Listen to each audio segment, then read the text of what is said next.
ଥରେ ଘରମଣି ଜଙ୍ଗଲରେ ଚରୁ ଚରୁ ବାଟବଣା ହୋଇଗଲା। ହଠାତ୍ ତା ସାମ୍ନାରେ ମହାବଳ ବାଘ ହାଜର ହୋଇଗଲା। ଘରମଣିକୁ କହିଲା, ମୁଁ ତୋତେ ଖାଇବି।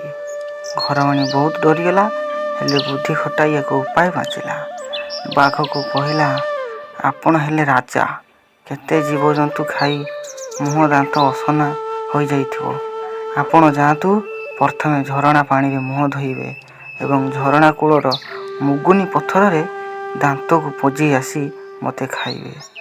ଠିକ୍ କହିଲୁ କହି ବାଘ ଯେମିତି ଝରଣା କୂଳକୁ ଯାଇଛି, ଘରମଣି ଛୁ ମାରିଲା। ହେଲେ ଯାଉ ଯାଉ ସନ୍ଧ୍ୟା ହୋଇଗଲା ଏବଂ ଘରମଣି ଗୋଟିଏ ଗୁମ୍ଫାରେ ଆଶ୍ରୟ ନେଲା। ସେଇଟା ଥିଲା ସିଂହର ଗୁମ୍ଫା। ସିଂହ ଯେମିତି ଗୁମ୍ଫାରେ ପଶିଛି, ଦେଖିଲା ଅନ୍ଧାରରେ ଆଖି ଦୁଇଟି ଚିକ୍ ଚିକ୍ କରୁଛି। ଗର୍ଜନ କରି ପଚାରିଲା, କିଏ ରେ ତୁ? ଘରମଣି ଭାବିଲା, ଏବେ ନିଶ୍ଚୟ ଜୀବନ ଯିବ।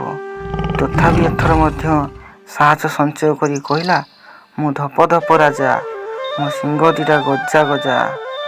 ଏକ ସିଂହରେ ଗଛକୁ ଭାଙ୍ଗେ, ଦ୍ୱିତୀୟ ସିଂହରେ ସିଂହକୁ ମାରେ। ଏହା ଶୁଣି ସିଂହ ପ୍ରାଣ ବିକଳରେ ସେଠାରୁ ଯାଇ ଆଉ 5ଟା ସିଂହକୁ ଧରି ଆସିଲା। ତାଙ୍କ ଗର୍ଜନରେ ଗୁମ୍ଫା ଥରି ଉଠୁଥାଏ। ଘରମଣି ଛାତିକୁ ଦମ୍ଭ କରି କହିଲା, ହେ ସିଂହ, ତୋତେ 10ଟା ସିଂହ ଆଣିବାକୁ କହିଥିଲି, ତୁ କ'ଣ 5ଟା ଆଣିଛୁ? ଆସ, ତୋତେ ଆଗ ଖାଇବି। ଏହା ଶୁଣି ସିଂହମାନେ ଭାବିଲେ, ଏହି ସିଂହ ଆମକୁ ଏଠିକୁ ମାରିବା ପାଇଁ ଆଣିଛି।